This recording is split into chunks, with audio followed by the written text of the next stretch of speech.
हे भाइयों, चौकस रहो कि हे भाइयों, चौकस रहो या सावधान रहो कि तुम में से ऐसा बुरा और तुम में से कोई ऐसा बुरा और अविश्वासी मन ना हो अविश्वासी मन ना हो, जो अविश्वासी और बुरा मन जो तुम्हें जीवित परमेश्वर से दूर हटा ले जाए, जीवित परमेश्वर से दूर लेके जा सकता है।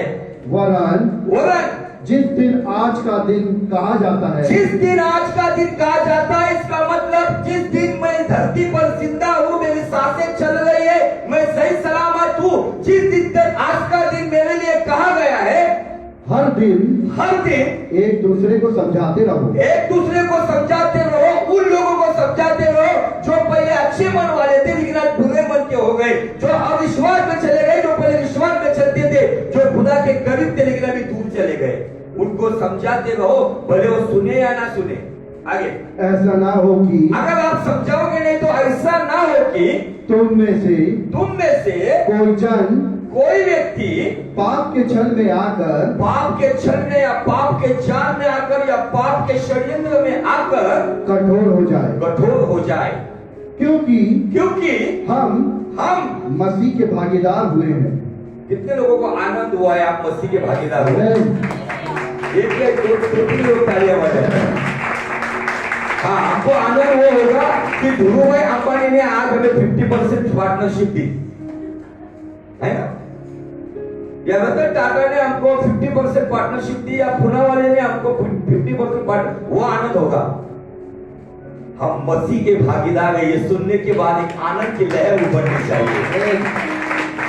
हम उस परमेश्वर के भागीदार है, इस संसार के बिलियनियर और मिलियनियर जो इस संसार में है, उनसे भी अधिक जो धनवान परमेश्वर है, हम उस परमेश्वर के भागीदार हैं।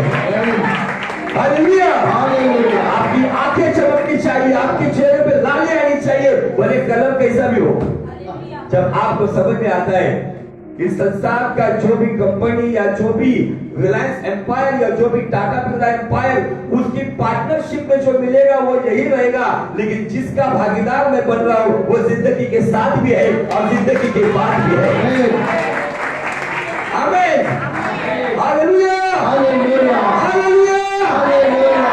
जो लोगों के हाथ नहीं उठते ना, एक समय आएगा आप हाथ उठाने के बाद भी कुछ नहीं होगा, शर्म आती है हाथ उठाने के लिए। मैंने फिर से बताना चाहता हूं, हाथ उठाकर हालेलुया मतलब आवाज नहीं चाहिए मुझे। बाइबल कहती है याकूब की पत्री 2:16 में, विश्वास क्रिया के बिना मरा हुआ है जैसे इंसान सांस के बिना मरा हुआ है। मैं जब हालेलुया सुनता हूं तो मुझे यह आदत होनी चाहिए, हाँ मैं उसके लिए हालेलुया कहता हूं जो यूहन्ना 3:31 के अनुसार जो ऊपर से आया है वो सर्वोत्तम है। हालेलुया। थोड़े से 7-8 महीने में हम फेलोशिप से दूर गए, हमारे हाथ भी आलसी हो गए। हाँ, दुनिया के लोगों को देखो, जब उनके अन्य जाति के लोग उसके हाथ सब मुट्ठी उठाकर वो जयकार करते, हम हालेलुया जब भी सुनेंगे एक सच्चे मसीह की पहचान ये है, उसको बताने की जरूरत नहीं, ऑटोमेटिक उसका हाथ ऊंचा उठ जाएगा। ये मैंने बताने का काम किया, जो नहीं करेगा ना उसके लिए यीशु सर्वोत्तम नहीं है। यूहन्ना 3:31 घर जाके पढ़ो, बाइबल कहती है जो ऊपर से आया है वो सर्वोत्तम है। जो पृथ्वी से आए हैं वो पृथ्वी की बातें कहते हैं, जो ऊपर से आया है वो ऊपर की बातें कहते हैं। आमीन। इसलिए आदत डाल दो, ये एंटीना है हमारा, फिर से मुझे वो बात रिपीट नहीं करनी है, ये हमारा एंटीना है। जैसे इस स्पीकर के ऊपर जो एंटीना आपको दिख रहे वो मेरे माइक को कंट्रोल कर रहे या उसको रेंज दे रहे, मेरा ये एंटीना, ये जिंदा एंटीना स्वर्ग को दिखाता है। हालेलुया मतलब प्रभु तेरी स्तुति हो, तू नीचे से नहीं तू ऊपर से आया है। हमारा परमेश्वर ना कोई मिट्टी से आया जो मिट्टी में लेके जाएगा, ना पत्थर से आया जो पत्थर में लेके जाएगा, ना किसी धातु से आया जो धातु में लेकर जाएगा। हमारा परमेश्वर ऊपर से आया वो वहां लेकर जाएगा। इस संसार में बहुत संत पैगंबर आके गए, उन्हें पता नहीं कि वो कहाँ जाएंगे। यीशु कहता है मैं जा रहा हूँ तुम्हारे लिए जगह तैयार कर रहा हूँ, जब जगह तैयार होगी तुम्हें लेने के लिए आऊंगा।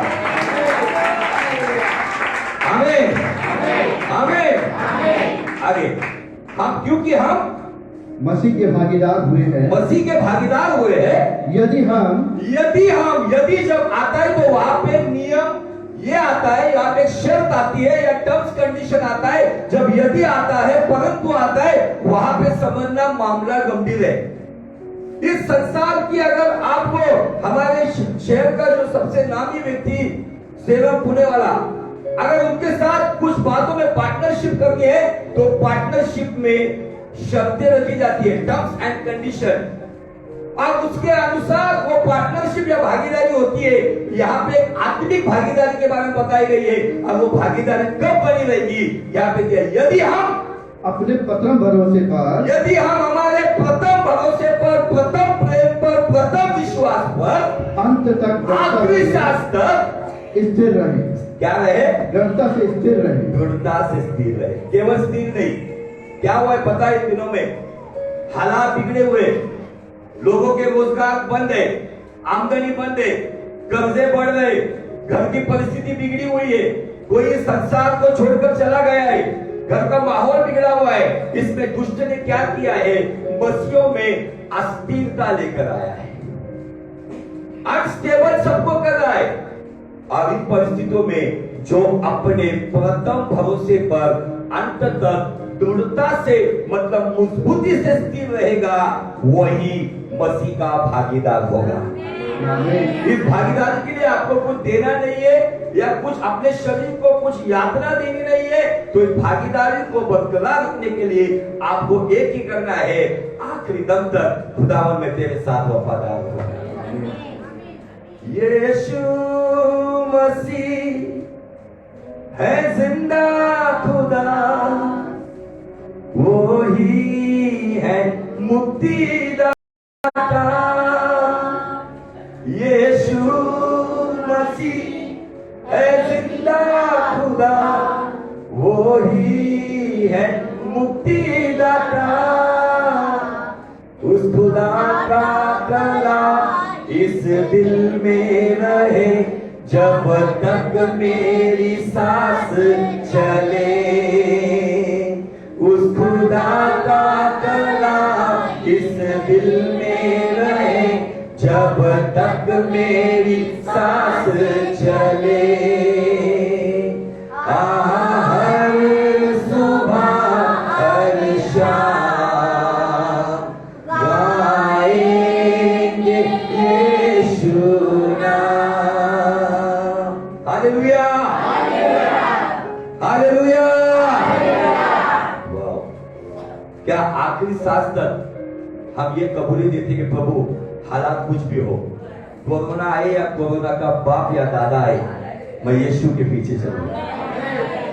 मेरे जीवन में हालात अच्छे हो या बुरे हो, मुझे सम्मान मिले या अपमान मिले, मुझे बढ़ती मिले या अधोगति मिले, मैं बीमार हूं या चंगा हूं, मुझे सफलता मिले या कामयाबी मिले या न मिले, लेकिन खुदावन मैं अपने प्रथम भरोसे पर अंत तक बना रहूं। वो लोग हैं, वो एक मसीह के भागीदार। आपको उसकी भागीदारी चाहिए? आपको उसकी भागीदारी में बना रहना है, तो उसके लिए इस बात को आपको बहुत ध्यान से, ऐसी कुछ बात ना निकलेगी जिससे हमारे जीवन से कुछ बुरा प्रकट हो। ऐसा कुछ हम ना चले कि हम विश्वास में चलने वाले अविश्वास की बातें करें। ऐसा जीवन ना बिताए कि हम खुदा के करीब रहने वाले खुदा से दूर जाकर कठोर बन जाए। ये बातें हमारे लिए बहुत जरूरी है। आज बहुत सारे लोगों ने मसीह की भागीदारी तोड़ दी है, उसका कारण बुराई के राह पे चलने का कारण है। जो विश्वास में चलते थे अविश्वास में आ गए, जो खुदा के करीब थे, जो खुदा की इबादत बहुत करीब से करते थे, अभी खुदा से दूर चले गए। भागीदारी उसने नहीं तोड़ी है, भागीदारी उन्होंने तोड़ी है जो उससे दूर चले गए। लेकिन आज भी वो स्वर्गीय पार्टनर कहता है, बाहें फैला के कहता है, आओ मैं फिर से एक बार तुम्हारा पार्टनर बनना चाहता हूं। आओ मैं आज तुम्हें फिर से एक बार उस पार्टनरशिप में लेना चाहता हूं। भले आपके परिवार में नाना प्रकार के ऐसे प्रॉब्लम होंगे कि आप बयान नहीं करते होंगे, आपके पति के प्रॉब्लम, पत्नी के प्रॉब्लम, बच्चों के प्रॉब्लम, फ्यूचर के प्रॉब्लम, नौकरी के प्रॉब्लम, विवाह के प्रॉब्लम, इन प्रॉब्लम को साइड करो और कहो प्रभु इससे अधिक मुझे तेरे करीब आना है। पहाड़ी के प्रवचन में कहता है कि क्या खाना है, क्या पीना है, क्या पहनना है, इसकी चिंता मत करो। उसकी चिंता तो अन्य जाति करती है। पहले तुम मेरे धर्म राज्य की खोज करो, बाकी सब चीजें तुम्हारे पास आएंगी। आज क्या मैंने मेरी सोच को बदल दिया है। जो मैं पहले प्रभु के ऊपर पूरा विश्वास करता था या करती थी, पूरी तरह से उस पर निर्भर रहता था, लेकिन आज कहीं ना कहीं मेरे अंदर मैं दुनिया के तौर तरीके को अपना रहा हूं। क्या मैं दुनिया के इसी कोई स्ट्रैटेजी को अपना रहा हूं कि जो मेरे खुदा को पसंद नहीं है? तो ये आज का दिन परमेश्वर कहता है, आपने भले ही भागीदारी तोड़ी है, लेकिन मैं उसी जगह पर तुम्हारा इंतजार कर रहा हूं। इसलिए प्रकाशित वाक्य में कहा गया है, याद कर तू कहां से गिरा, लौटा और अपने मन को गिरा। उस प्रथम प्रेम को याद कर, जहां से मैंने मेरे मसीह को छोड़ दिया है मेरे प्रॉब्लम की वजह से। आज वहां पर लौट के आना होगा। मेरा जो स्थान मसीह में था, उस स्थान को मैंने गवाया है। मुझे फिर से एक बार उस स्थान को फिर से एक बार हासिल करना है। अगर इस मकसद से अगर आज आप कदम बढ़ाओगे, तो आज से आपकी पार्टनरशिप फिर से शुरू होती है। जिसकी पार्टनरशिप टूटी हुई लगती है, वो पार्टनर कहता है, वो सच्चा पार्टनर कहता है, उस भागीदारी में मैं आपका स्वागत करता हूं। अगर आप इन सारी गलत बातों को छोड़कर फिर से अपना जीवन मेरे हाथों में सौंपते हो, तो मैं आपका फिर से एक बार भागीदार बनना चाहता हूं। आमीन, हालेलुया। ये प्रेमी परमेश्वर है, लेकिन सिक्के की दूसरी बाजू कहता है, ये न्यायी परमेश्वर भी है।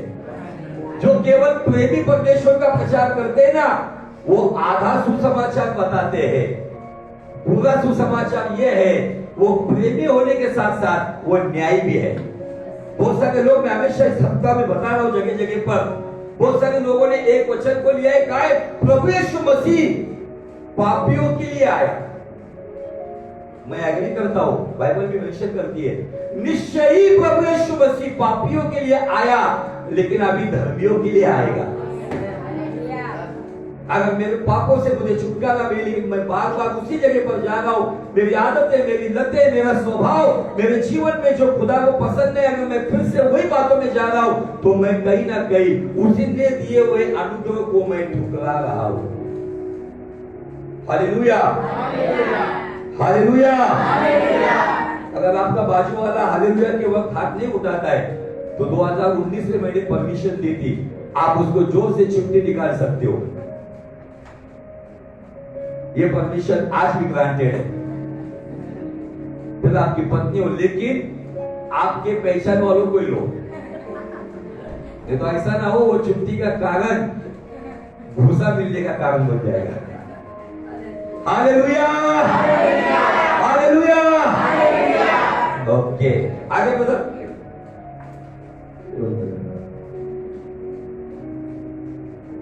यदि हम मसीह के भागीदार हुए हैं, उसी वचन से, यदि हम अपने प्रथम भरोसे पर अंत तक दृढ़ता से स्थिर रहे, जैसा कहा जाता है, जैसे कहा जाता है, यदि यहाँ पर भी यदि आया है, आज तुम उसका शब्द सुनो, आज तुम उसका शब्द सुनो, तो अपने मन को कठोर ना करो।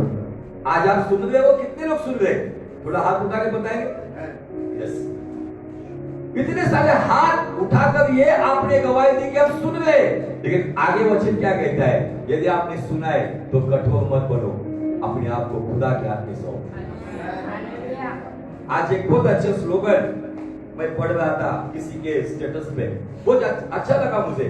वो स्लोगन कहता है कि भले आपके पास इब्राहिम के लाई विश्वास होगा, भले आपके पास दाऊद के अनुसार एक अच्छी आराधना करने वाला आराधक आपके अंदर होगा, भले आपके पास सुलेमान के जैसा ज्ञान होगा, लेकिन अगर आपके भीतर यूसुफ जो इजिप्ट में था, अगर आपके भीतर यूसुफ के अनुसार अगर तमीज नहीं होगी, तो आप सैमसन के जैसे बर्बाद हो सकते हो। हाँ, मेरा विश्वास है, अब्राहम के जैसा विश्वास है, मैं दाऊद के जैसे आराधना करता हूं, मुझे सुलेमान के जैसा ज्ञान है, लेकिन अगर बदतमीजियां मेरे जीवन में बढ़ती है, तो ये बदतमीजियां मुझे सैमसन का विनाश जैसे हुआ है उसका कारण भी बना सकती है। इसलिए मसीहत में चेला बनने के ऊपर बहुत जोर दिया गया है। अब इस साल भले हम चल रहे, अगले साल से हम एक अलग से सभा भी शुरू करेंगे जो चेलों के लिए होगी। हमें सालों साल विश्वासी नहीं बनना है। प्रभु ने कहा जाओ चेला बनाओ। आज ऐसी बहुत कम कलीसिया है कि जहां पे चेलों को जन्म दिया जाता है, लेकिन विश्वासियों की बड़ी भीड़ की भीड़ लगी हुई है।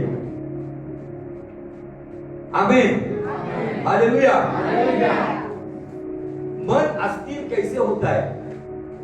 अगर आप एक एंड्रॉइड फोन यूज करते हो तो यूट्यूब के ऊपर मेरा नाम टाइप कर अगर आप जाओगे तो आपको पहले दिन से लेके तो आज के 20 एपिसोड तक सब मिलेगा। इसलिए मैं कोई रिपीट नहीं करूंगा, जो रिपीटेशन भी टाइम जाएगा क्योंकि आज प्रभु भोज भी है। 3 महत्वपूर्ण कारण है मनुष्य अस्थिर होता है। बोलो 3 कारण है। 3 कारण।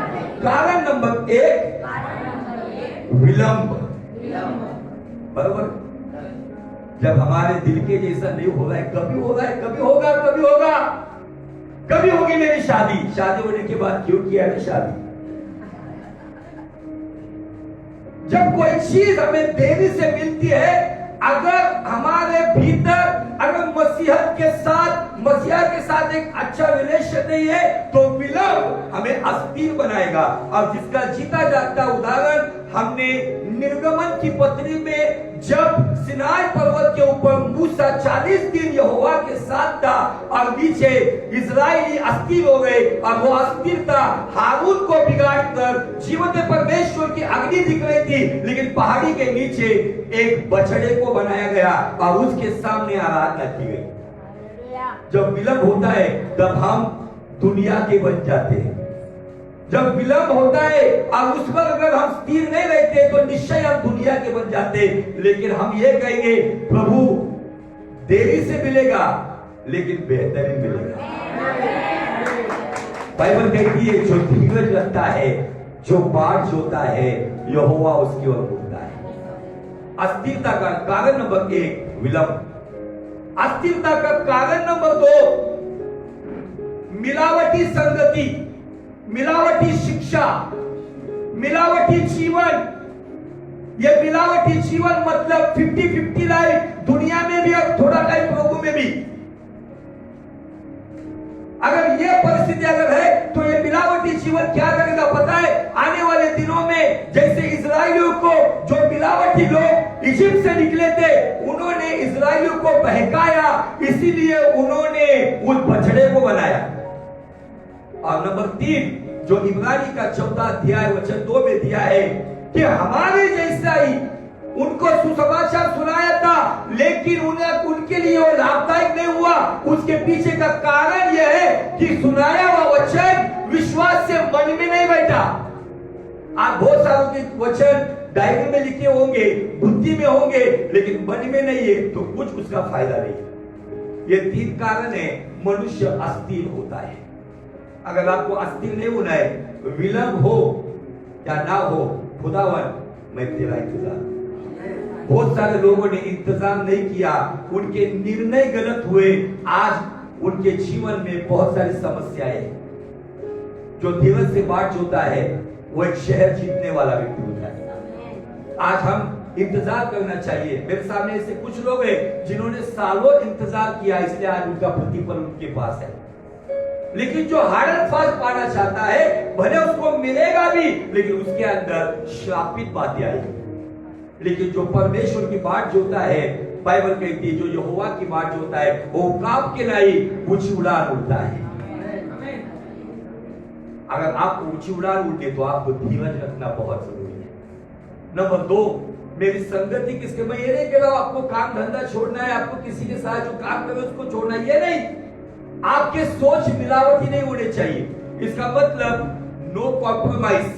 किसके साथ? गलत बातों के साथ, गलत संगति के साथ, गलत फ्रेंडशिप के साथ आपको उन गलत बातों को खुलेआम ना बोलना होगा। जवानों के लिए स्पेशली अगर कुछ ऑफर आती है उसको ना बोलना होगा, भले वो आपको कुछ भी समझे। जब आप ना कहोगे, दुनिया के लिए आप हंसी का कारण ठहरोगे, लेकिन स्वर्ग के लिए तालियों का कारण ठहरोगे। Hallelujah, praise Lord. अगर इन बातों से आप मिलावटी जीवन से बाहर, क्योंकि मैंने लास्ट टाइम बताया परमेश्वर अगर नफरत करता होगा ना तो अधिक किससे करता है? तो मिलावटी जीवन से। जो 50-50 लाइफ जीते इस हॉल के अंदर प्रेज़ लॉर्ड हालेलुया बहुत अच्छी तरीके कर सकते, लेकिन हॉल के बाहर जाने के बाद मेरा जीवन कैसा है ये महत्वपूर्ण बात है। आप मिलावटी खाना किसी के लिए सेहतमंद होता है क्या? आज मिलावटी खाना खा खा के आपको अगर देखोगे, थोड़ा सा मेडिकल प्रोफेशन से बता रहा हूं, मैं कोई डॉक्टर नहीं हूं, लेकिन आज की डेट में 60% लोगों को किडनी स्टोन की बीमारी है। उसका कारण है मिलावटी बातें। वेजिटेबल सब्जियां मिलावटी है, गेहूं चावल मिलावटी है, सभी बातों में मिलावट आ गई है। इसके लिए बहुत सारे लोगों को ये प्रॉब्लम है। आज अगर मेरे जीवन में ऐसा कुछ मिलावटी है तो मुझे उसको निकाल कर फेंकना होगा। आमीन, हालेलुया। अब तीसरी बात, मैंने वचन को सुना और सुनने के बाद उसको मैंने मेरे मन में बिठाया। अगर जो मन में है वही जीवन में काम करता है। मुंह से कितना भी बोलो Jesus I love you, Jesus तेरे साथ, जीसस मैं तेरे, लेकिन मन के अंदर जो है ना वही तुमको चलाएगा।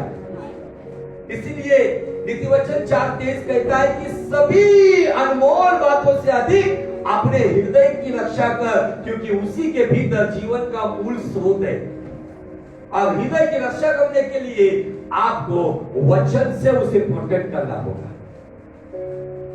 आमीन, बोलो यीशु मसीह की जय जय जय। और इस विलंब के ऊपर हमने एक परिवार का जीवन देखा जिसका परिवार का नाम था नूह का परिवार। वो कौन से संसार में था? भक्तिहीन संसार में था। और उस संसार में बाइबल कहती कि वो 8 लोग ही बचाए गए, जिन्होंने जब नूह प्रचार कर रहा था 100 साल तक वो जहाज को बांध रहा था या प्रचार कर रहा था, तो उसके बेटे ने ये नहीं कहा कि पापा कब आने वाला है जल प्रलय। बीवी ने ये नहीं कहा कब होने वाला है इस संसार का। आने वाले बहुओं ने भी नहीं ये कहा। सब लोगों ने घर के कुटुंब प्रमुख के ऊपर विश्वास किया और बाट जोते रहे। एक समय आया, यहोवा ने कहा अपने परिवार और जानवरों को लेकर अंदर चला जा, आने वाले 7 दिनों में मैं संसार को नष्ट करने जा रहा हूं। उन्होंने उस न्याय के लिए भी इंतजार किया। उन्होंने लोगों को सुसमाचार भी सुनाया, लेकिन लोगों ने ठट्टों में उड़ाया। आज हम उसी युग में हैं, लोग हमें ठट्टों में उड़ाते हैं। किधर गया यीशु कोरोना वायरस में? मैं उनके लिए यही जवाब देता हूँ, यीशु कोरोना वायरस में है और ये कोरोना वायरस ही तुमको सिखाएगा कि आपको जिंदा परमेश्वर के पीछे चलना है या प्लास्टिक कैरी बैग में पैक होके चलाने के लिए या अपनाने के लिए जाना है।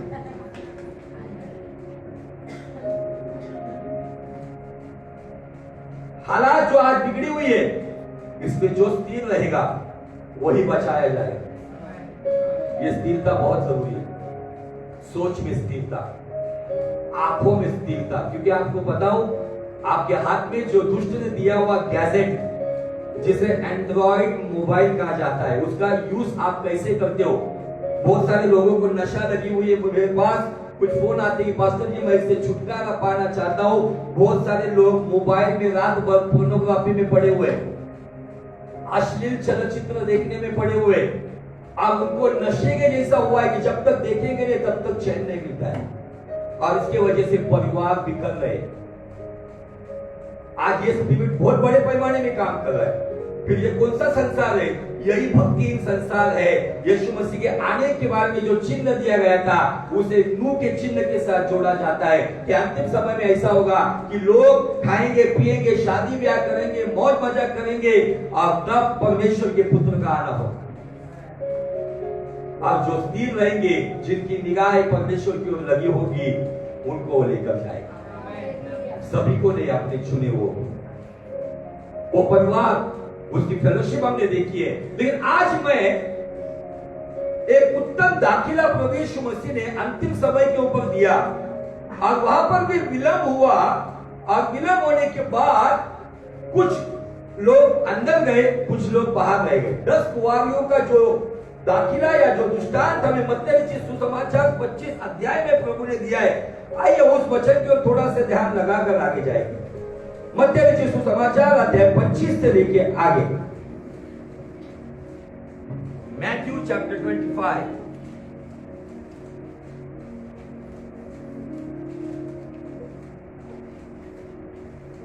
जल्दी जल्दी पढ़िए बोलो, अगर नहीं मिला है तो मैं पढ़ता हूं।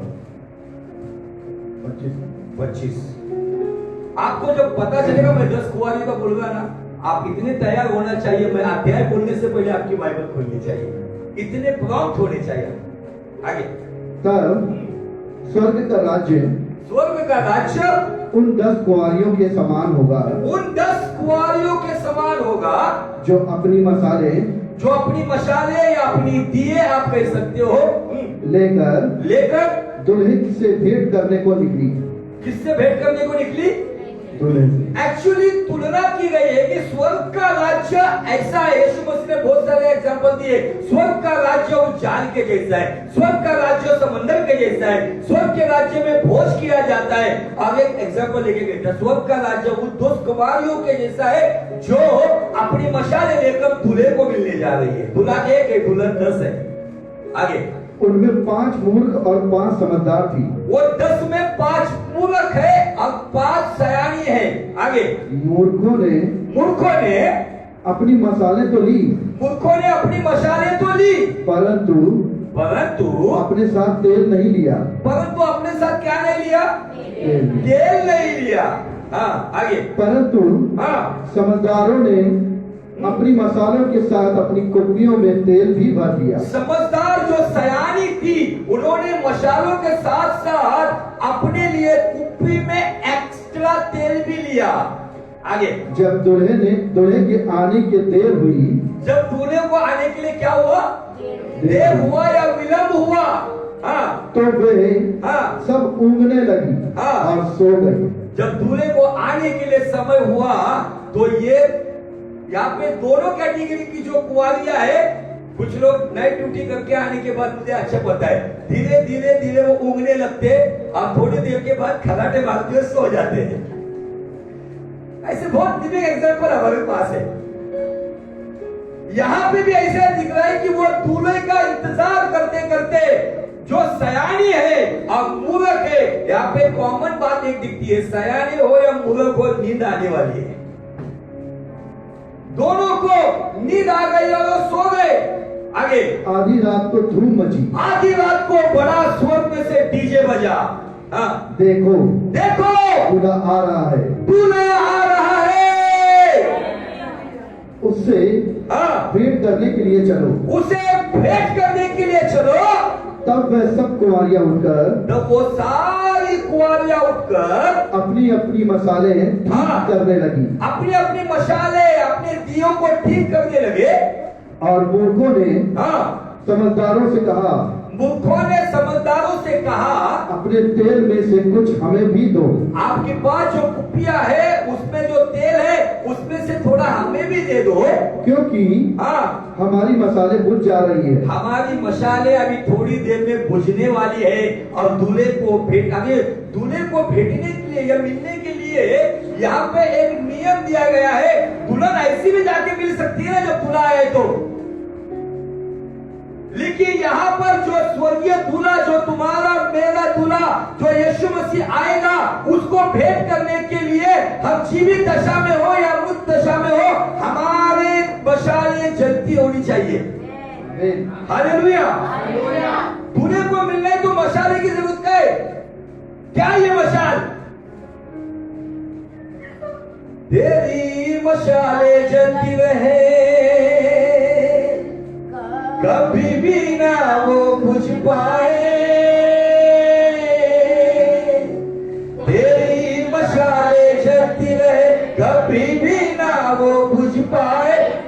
कुप्पी में तेल लेके रहना तैयार, वरना रह जाएगा। कुप्पी में तेल लेके रहना तैयार, वरना रह जाएगा।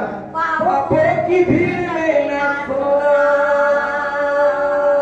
पापों की नींद में ना सोना, दुनिया की भीड़ में न खोना। जाग जरा दुल्हन दूल्हा यीशु आ रहा है। अगर आज के डेट में अगर कोई दुल्हन दूल्हे को मिलने जाती है तो उसके लिए जरूरी क्या है? मशाल जरूरी है क्या? ये मशाल क्या है? ये मशाल हमारा कैरेक्टर है। ये मशाल आज अगर यीशु मसीह आने के लिए तैयार है, मेरा सवाल है कितने लोग उसका सामना करने के लिए सामने हैं? सुबह से लेकर अभी तक याद करो कौन सी ऐसी बातें जो खुदा को पसंद नहीं आई जो मैंने की है, और उसे याद करो को आप तुम्हें आया मिलेगी, लेकिन वो कभी भी आएगा। मशाल ये हमारा व्यक्तित्व है। अब तेल क्या लेगा?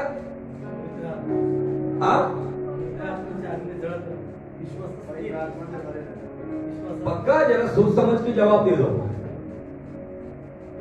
बहुत सारे लोग यही आंसर देते थे, क्योंकि क्या है ना कि उसके आगे अध्ययन नहीं हुआ है। थोड़ा आगे पढ़ो फिर मैं उसके बाद जहां से रुके थे इमीडिएट पिकअप करो। क्योंकि हमारी मसाले बुझी जा रही है। हाँ। परंतु समझदारों ने उत्तर दिया, हाँ, कदाचित यह हमारे और तुम्हारे लिए पूरा ना हो। हमारे लिए और तुम्हारे लिए ये काफी नहीं है। ना तुम्हारा काम होगा ना हमारा काम होगा। आगे भला तो यह है, भला ये होगा कि तुम बेचने वालों के पास जाकर, तुम जो तेल बेचते हैं उनके पास जाकर अपने लिए मोल ले आओ।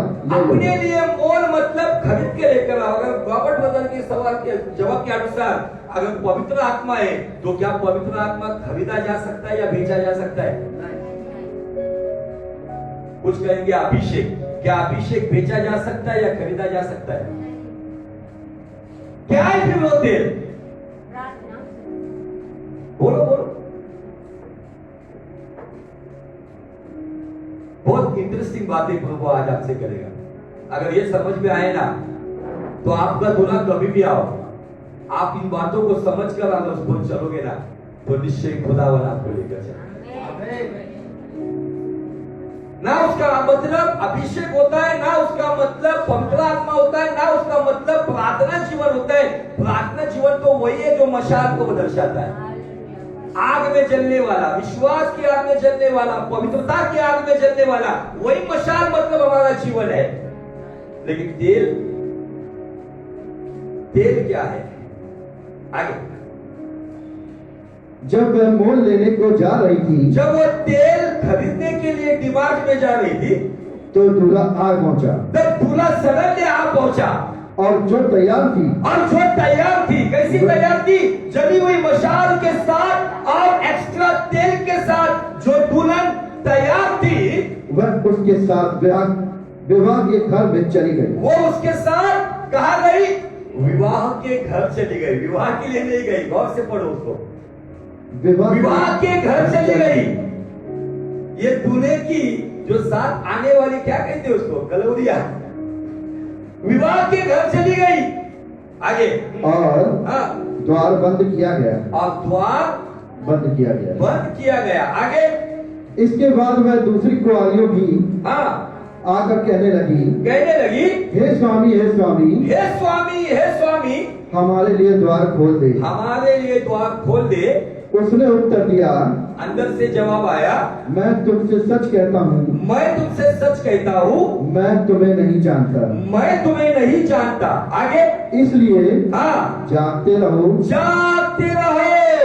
क्योंकि तुम ना उस दिन को जानते हो, ना उस घड़ी को। और घूम फिर के गाड़ी आती है, जैसे इब्रानी 3:12 में कहा है चौकस रहो, और यहाँ पे 25:13 में कहा है जागते रहो। क्या लगता है? कोई मुझे और आपके पास अगर कुछ प्रकाशन होगा तो बताइए, तेल मतलब क्या? विश्वास में दृढ़ता से बने रहो।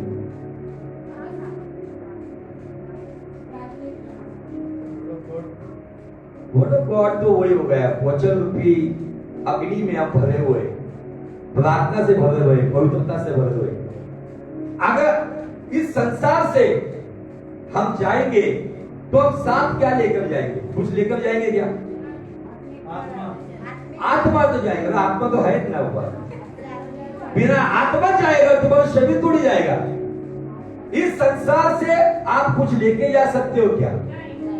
हाँ, चलो फिर आपको थोड़ा सा क्या है ना वो उसका क्या कोई टेंशन बोल लो, जवाब मिल जाएगा आपको। प्रकाशित वाक्य उसका 14 अध्याय और वचन 12 और 13 ठीक से पढ़िए। वो मशाल मतलब हमारा प्रभु यीशु मसीह में भरा हुआ अग्नि से, वचन से, उसकी पवित्रता से, विश्वास से, अभिषेक से भरा हुआ जलता हुआ जीवन जो हमें भी रोशनी देता है और हमारे द्वारा किसी को रोशनी देता है, जो गलत बातों को भी जलाता है। ये मशाल ये हमारा जीवन है, मतलब तेल का यहाँ पे आपको मीनिंग जरूर पड़ेगी। इन प्रकाश वाक्य 14 अध्याय वचन 12 और 13। पवित्र लोगों का धीरज, पवित्र लोगों का धीरज इसी में है जो परमेश्वर की आज्ञाओं को मानते, जो परमेश्वर की आज्ञाओं को मानते और हाँ यीशु पर विश्वास रखते, यीशु पे विश्वास रखते हैं। फिर मैंने हाँ स्वर्ग से यह शब्द सुना, ताली वाला वर्ड से नहीं सुना, स्वर्ग से यह शब्द सुना, लिख जो मृतक प्रभु में मरते हैं, जो मृतक जो मरे हुए प्रभु में मरते हैं, वह अब से धन्य है। वे अब से धन्य है। आत्मा कहता है हाँ, हाँ, क्योंकि वे अपने सारे परिश्रम से विश्राम पाएंगे और हाँ, उनके कार्य हाँ, उनके साथ हो लेते हैं।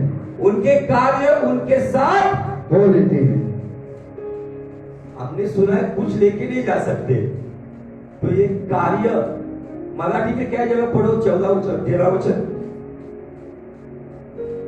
जो भी है पढ़ो, जल्दी पढ़ो, माइक नहीं रहता। स्वर्गातून झालेली वाणी ऐकली, हाँ, अब से धन्य है। आत्मा कहता है हाँ, अपने परिश्रम से विश्वास पाकर हाँ। इंग्लिश में क्या है जोधक? Says the Spirit, they will rest from their labor, for their deeds will follow them. Deeds, कृत्य, कार्य, वो तेल हमारा जीवन में उद्धार के बाद जो काम हम करते हैं, आप सहमत हो क्या मुझसे? वो तेल काम को दर्शाता है। अब आप कहेंगे कैसे क्या? और उसको एविडेंस हम लेंगे। इफिसियों की पत्री 2 अध्याय और वचन 8 में आपको और अच्छी तरीके से समझिएगा। 8, 9, 10 ये तीनों वचन से हुआ है। आपका उद्धार आपके हाथ से हुआ नहीं है, ये परमेश्वर का दान है। आप थोड़ा हिंदी में पढ़िए, बताना वो मिलाएंगे आपको, तो मैं देता हूँ जल्दी जल्दी। इफिसियों 2:9 जल्दी, टाइम मेरे पास बहुत कम है। कर्मों पे नहीं, तो उद्धार विश्वास जिसमें हम रखते हैं वो यीशु के द्वारा मिलता है। आमीन।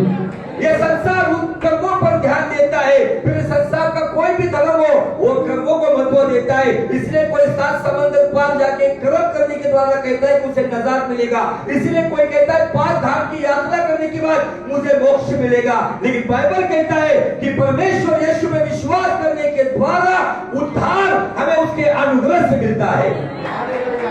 आगे, क्योंकि हाँ, हम उसके बनाए हुए हैं और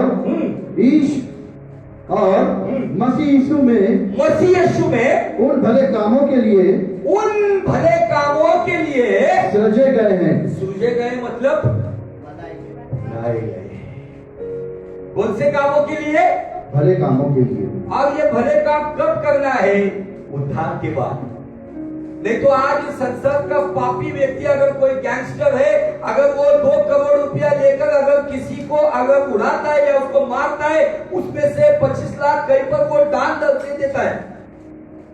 ये कर्म नहीं, उद्धार के बाद जो आप सिधाई की राह पे चलकर ईमानदारी से एक पवित्र जीवन जीते हुए जो भी भला काम आप करते हो, ये भले कामों का लेखा जोखा स्वर्ग में आपके साथ जाने वाला है। ये बात पूरा कवालिया कौन है पता है? जो आज के डेट के मसीह है, जो केवल उद्धार लेके चुप बैठे हैं, लेकिन उनके अंदर से भलाई का काम नहीं दिख रहा है।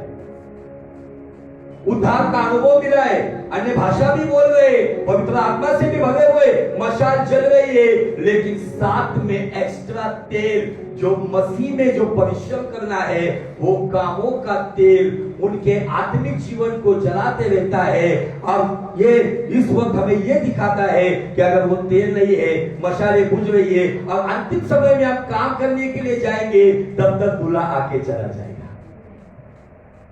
आमीन, हालेलुया, प्रेज़ द लॉर्ड। आगे, जिन्हें परमेश्वर ने पहले से हाँ, हमारे लिए, हमारे करने के लिए तैयार किया। हमारे करने के लिए तैयार किया है। अभी समझ में आ रही बात है? सब कुछ ऊपर से जा रही है। मैं आज दिन भर वही सोच कर रहा था। अगर पेड़ है, गौर से सुनो, पेड़ है आपके घर के सामने, कौन सा पेड़ है? आम का पेड़ है। उसको फल ही नहीं आता है, मतलब है कुछ है ना? थोड़ा जोर से। आपके घर के सामने आम का पेड़ है, लेकिन फल ही नहीं आ रहा है। आत्मा से भरे हुए, लेकिन प्रभु का काम नहीं हो रहा है। वचन तो पता है, लेकिन किसी को बताया नहीं जा रहा है। परमेश्वर ने मुझे बाहर निकाला है, लेकिन मैं अपना ही स्वार्थ का जीवन जी रहा हूं। ये साउंड बॉक्स है, माइक के बिना कुछ काम का है क्या?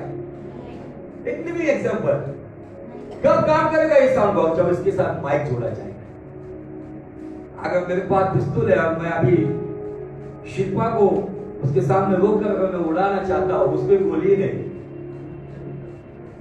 मतलब है कुछ। वैसे ही मशाल चल रही है, लेकिन अपने आप को पूछो, तेल है क्या? क्योंकि बाइबल का एविडेंस प्रकाशित वाक्य 14:13 में कहता है, हमारे भले काम हमारे साथ चले। यीशु मसीह ने पहाड़ी के वचन में शुरुआत की थी। क्या बोला था यीशु मसीह ने? किसको याद है? हम संसार का उजाला है, बराबर।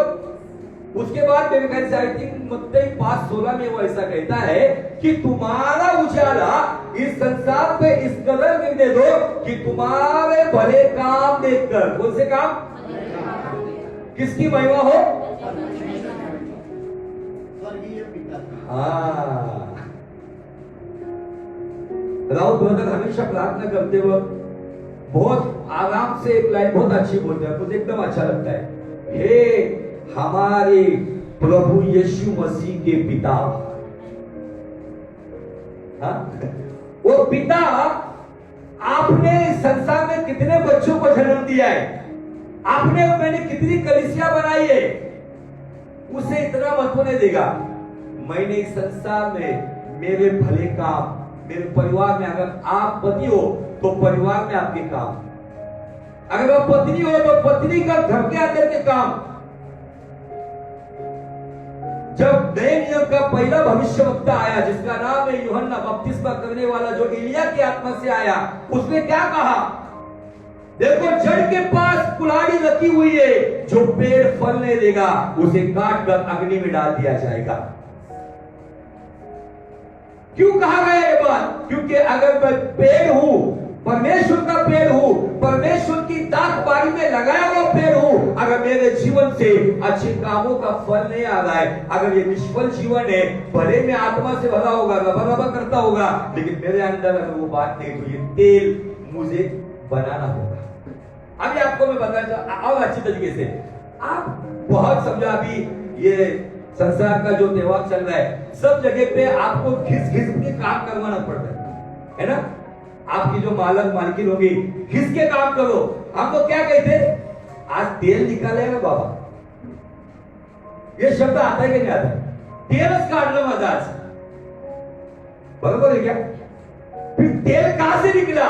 आपने जो हार्ड वर्क किया ना, उसका तेल। वैसे ही परमेश्वर में रह के जो भलाई का काम करते करके जो तेल निकलेगा ना, वही तेल आपके एक प्रार्थना में कैरेक्टर को, अभिषेक से भरे हुए कैरेक्टर को, विश्वास से भरे हुए कैरेक्टर को, प्रार्थना में जीवन को, वही तेल उस मशाल को जलते रहने के लिए सपोर्ट करेगा। पढ़ रहा है कि ये बात? कभी कभी डबल ड्यूटी लग जाती है। आज तेल काट लो डॉक्टर की, बॉस ने तेल निकाल लिया मेरा, अब ये समझो आप कौन सा तेल खाते पता नहीं, सेंधाने का, सरसों का, जो भी रहेगा, सनफ्लावर का, ऐसा तेल निकलता है क्या? रगड़ रगड़ कर उसको पूरा स्मैश किया जाता है, तब जाके वो तेल आता है। बराबर हमारा जीवन भी यीशु मसीह ने जो सूली का उदाहरण हमारे दिया है, अपने आप का त्याग करना, गलत बातों का त्याग करना, अच्छाई के राह पे चलने के लिए गलत बातों को पूरी तरह से निचोड़कर जो अच्छाई का तेल निकलेगा, वो अच्छाई का तेल और परमेश्वर का एक अच्छा कैरेक्टर हमारे जीवन की मशाल को जलते रखता है। और दूल्हा कभी भी आएगा, हम सोते हुए क्यों ना हो, हम उठने के बाद यहाँ पे दोनों चर्च के लोग सोए हुए, मूर्ख भी सोए हुए और सयाने भी सोए हुए, लेकिन जब दूल्हा आया तो सयाने क्यों गए? क्योंकि उनके पास तेल उनके भले काम होगा। आइए तीमुथियुस की पत्री में तीमुथियुस क्या कहता है? पहला तीमुथियुस उसका छठा अध्याय और वचन 17, 18 और 19। अभी जल्दी जल्दी निकालो। अगर हमारे बाइबल की विषय अगर हमारे अध्याय जल्दी निकलते नहीं, इसका मतलब हम अभी भी इंडेक्स देख रहे हैं। जल्दी जल्दी पहला तीमुथियुस छठा अध्याय 17, 18, 19 जल्दी। पाठ नंबर 293, पेज नंबर 293। नाही मला हिंदीत पाहिजे।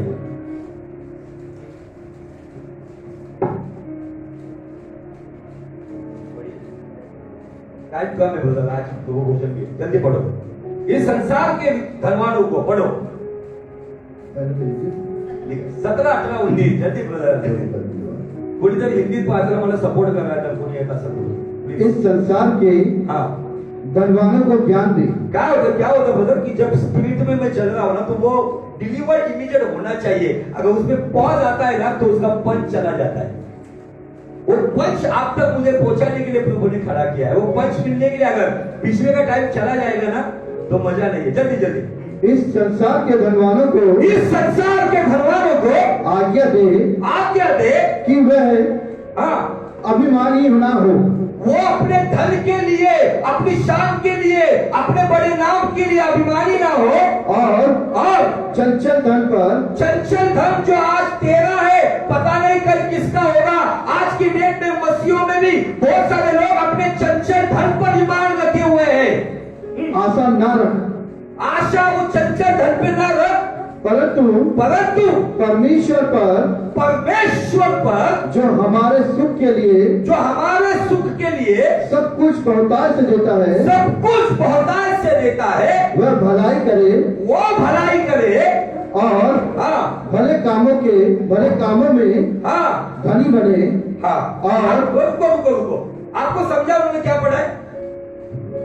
बाइबल हमें सोना, चांदी, हीरे, जवाहरात 1 BHK 2 BHK के लिए धनवान नहीं कहा गया है। आप लोग मसीह की भलाई में धनी हो, यह आज्ञा में दी गई है। आमीन। जब आप पढ़ते हो ना, आपकी लिंक लगनी चाहिए। आज बहुत सारा हमने धन संभाल के रखा होगा, नो प्रॉब्लम, लेकिन सवाल यह है, अगर मेरे अंदर भलाई का धन नहीं है, तो मेरे पास